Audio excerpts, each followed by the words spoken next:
اب جو ہے وہ عمر کر دی جائے گی کتنی 68 ایئرس. جب تک کہ کوئی جج جو ہے وہ 68 ایئرس کا نہیں ہوتا تو وہ ریٹائر نہیں ہوگا.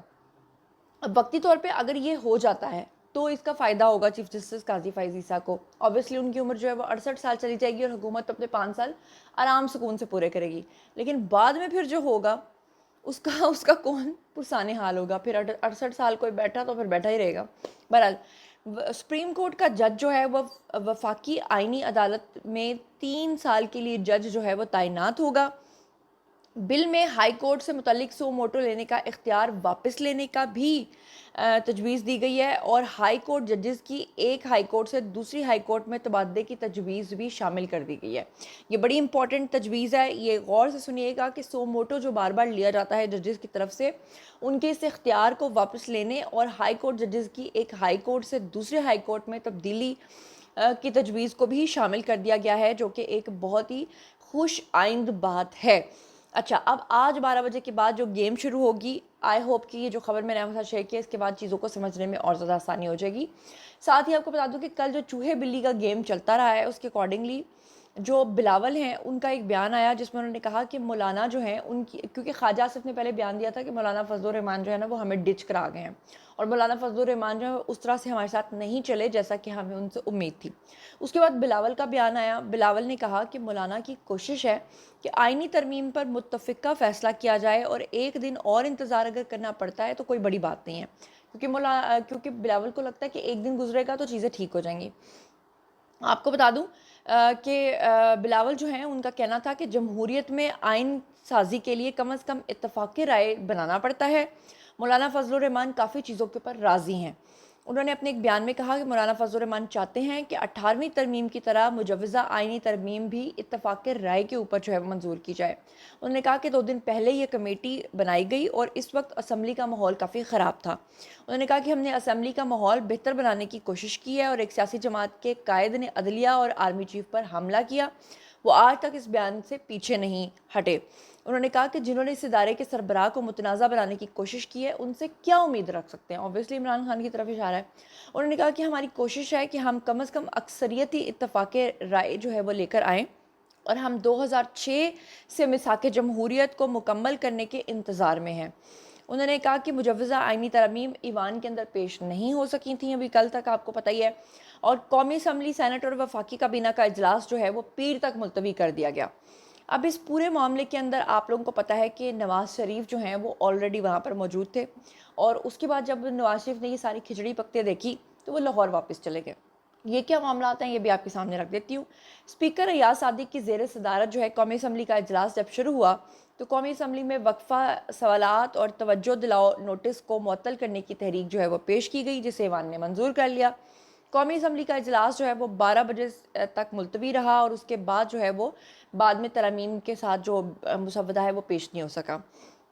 اسپیکر جو چیمبر ہے ان کا کہنا تھا کہ قومی اسمبلی میں آئینی ترمیم پیش نہ ہونے کے باعث جو ہے وہ نواز شریف جو ہیں وہ لاہور روانہ ہو گئے اور ان کا کہنا تھا کہ آئینی ترمیم پر ووٹنگ کی صورت میں نواز شریف جو ہیں وہ پیر کو دوبارہ اسلام آباد آئیں گے. اگر ان کو لگا کہ مجھے اسلام آباد آنا چاہیے تو وہ دوبارہ اسلام آباد آ جائیں گے اور اجلاس میں شرکت کے لیے پھر وہ اسلام آباد جو ہے وہ آئے تھے. یہ کہا انہوں نے. اتوار کو بھی نواز شریف جو ہیں وہ آئے تھے وہاں پر اسلام آباد میں, لیکن یہ جو سارا معاملہ ہے اس کے ڈیلے ہونے کے بعد نواز شریف واپس لاہور آ گئے ہیں. تو اب ایک اور خبر آپ کے ساتھ بڑی امپورٹنٹ ہے جو شیئر کرنے جا رہی ہوں جناب. آئینی اصلاحات سے متعلق خصوصی پارلیمانی کمیٹی کے مزید 13 ارکان جو ہیں وہ شامل کر لیے گئے ہیں. یہاں پر آپ کو بتاتی چلوں کہ آئینی اصلاحات سے متعلق پارلیمنٹ کی جو خصوصی کمیٹی ہے اس میں توسیع کر دی گئی ہے اور سینٹ سیکریٹریٹ سے جاری کردہ نوٹیفیکیشن کے مطابق 12 ارکان کو کمیٹی کا مزید حصہ بنا دیا گیا ہے. کچھ 12 کہہ رہے ہیں, کچھ 13 کہہ رہے ہیں. رپورٹ کے مطابق آپ کو بتاؤں کہ سینٹ کے 12 پارلیمانی لیڈرز جو ہیں وہ کمیٹی کے ارکان میں شامل کر دیے گئے ہیں جبکہ اپوزیشن لیڈر بھی کمیٹی کا حصہ ہوں گے. کمیٹی میں شامل کیے گئے جو اراکین ہیں اس میں پاکستان پیپلز پارٹی سے تعلق رکھنے والی جو سینیٹر ہیں جی شہری رحمان ان کو بھی شامل کیا گیا ہے. مسلم لیگ نون سے عرفان صدیقی کو شامل کیا گیا ہے. پی ٹی آئی سے علی ظفر کو شامل کیا گیا ہے اور بلوچستان عوامی پارٹی سے منظور احمد کو شامل کیا گیا ہے. جمعیت علماء اسلام یعنی JUIF سے مولانا عطاء الرحمان کو اور عوامی نیشنل پارٹی سے ایمل ولی خان کو کمیٹی کے اندر جو ہے وہ شامل کیا گیا ہے۔ اس کے علاوہ متحدہ قومی موومنٹ یعنی MQM سے Faisal Sabzwari, Balochistan national party ANP سے محمد قاسم کو، مجلس وحدت مسلمین یعنی MWM سے راجہ ناصر عباس کو اور نیشنل پارٹی سے جان محمد کو، مسلم لیگ کاف سے کامل علی آغا کو اور سنی اتحاد کونسل سے حامد خان جو ہیں وہ کمیٹی کے رکن ہوں گے۔ اور یہ اب تک کی تمام تفصیلات ہیں جو میں نے آپ کے سامنے رکھی ہیں۔ اس کے علاوہ ان تمام چیزوں میں، اور آپ کو پتہ ہے کہ اس مسودے کے چکر میں ایک سب سے امپورٹنٹ خبر جو تھی وہ بہت اگنور ہو گئی اور وہ کسی نے آپ کو بتائی نہیں، اس لیے وہ خبر آپ کو بتانا بہت ہی ضروری ہے۔ وہ خبر یہ ہے کہ اس وقت جو بھارتی فوج ہے وہ بہت پریشان ہے، ان کا مورال اس وقت بہت بہت زیادہ ڈاؤن ہے۔ اس کی وجہ یہ ہے کہ مقبوضہ کشمیر کے اندر آئے روز فوجیوں کی موت ہو رہی ہے۔ پہلے تو فوجی خود جو ہیں وہ خودکشیاں کر رہے تھے، لیکن اب جو ہے مقبوضہ کشمیر کے جو نوجوان ہیں انہوں نے سیکیورٹی کا ایسا انتظام کیا ہے کہ وہ جدید ٹیکنالوجی کا استعمال کرتے ہوئے ان فوجیوں کو جہنم واصل کر رہے ہیں، جس کے بعد ان کی جو فوج ہے ان کے اندر مورال کافی زیادہ ڈاؤن ہو چکا ہے۔ آپ کے سامنے خبر جو ہے وہ رکھنے جا رہی ہوں کہ مودی سرکار کا مقبوضہ کشمیر میں امن قائم کرنے کا جو فریب ہے، جو مقبوضہ کشمیر میں وہ دینے کی کوشش کر رہے ہیں، وہ بیسیکلی ان کے لیے ایک ڈراؤنا خواب بن چکا ہے۔ ہائی ٹیک اور اسٹریٹجک انتخابات سے پہلے کشمیر میں حریت پسندوں کے حملوں کی ایک نئی لہر نے بھارتی فوج کو حیران کر دیا ہے، اور یہ خبر دی گارجین کے اندر جو ہے وہ اب تک چھپ چکی ہے۔ گارجین کے مطابق انہوں نے بتایا کہ مودی حکومت مقبوضہ کشمیر میں امن قائم کرنے میں مکمل ناکام رہی۔ کشمیر میں بھارتی حکومت کا امن قائم کرنے کا دعویٰ جو ہے وہ جھوٹا نکلا۔ نام نہ بتانے کی شرط پہ بھارتی خفیہ ایجنسی اور فورسز کے 5 افسران نے کشمیری علیحدگی پسند کے پاس جو ڈرونز کی موجودگی کا اعتراف جو ہے وہ بھی کر لیا۔ مودی حکومت کا پرامن کشمیر کے دعویٰ جو ہے وہ ریت کی دیوار ثابت ہوا، اور تازہ حملوں نے کشمیری حریت پسندوں کی لہر کے اندر جو شدت آئی ہے اس کا بھی اعتراف کیا۔ کشمیر میں حریت پسندوں کی طرف سے ٹیکنالوجی کے استعمال اور جدید آلات نے بھارتی حکام کو شدید مشکلات سے دوچار کر دیا۔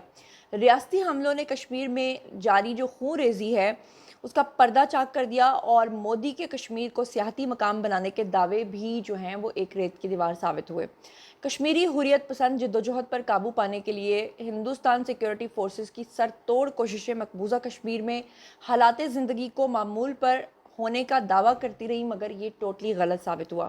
بھارتی سیکیورٹی فورسز کا مورال جو ہے وہ اس وقت کافی زیادہ ڈاؤن جا رہا ہے، کافی خوف و ہراس پایا جا رہا ہے، اور وہاں پر اب تک 13 سے زائد ان کے جو فوجی ہیں ان کو مارا جا چکا ہے، جو ایک ساتھ انہوں نے وہ ان کے سب کے لاشیں اٹھائی ہیں۔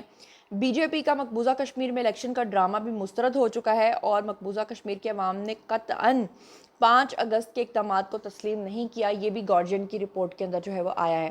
تو جناب یہ تھا اب تک کا ویڈیو اور اب تک کی خبریں، جیسے جیسے فردر اس میں ڈیولپمنٹ ہوتی جائے گی میں آپ لوگوں کو ساتھ ساتھ آگاہ کرتی رہوں گی۔ اب باری ہے جی آپ لوگوں کی، آئیے کامنٹ سیکشن میں اور بتائیے کہ آپ ان تمام چیزوں کے بارے میں کیا سوچتے سمجھتے ہیں، اور آپ کی کیا تجاویز ہیں، اور آپ کو کیا لگتا ہے کہ مولانا فضل الرحمان اب آئندہ کیا کرنے جا رہے ہیں۔ جو کچھ بھی آپ سوچتے سمجھتے ہیں آئیے شیئر کیجیے، پرسنلی جواب دوں گی۔ مزید خبریں، ولاگز، انٹرویوز اور سیاسی تجزیے جاننے کے لیے میرے ساتھ کنیکٹڈ رہنا ہرگز مت بھولیے گا۔ چینل کو سبسکرائب کر لیجیے گا، اپنا بہت بہت خیال رکھیے گا۔ اللہ نے کے بان۔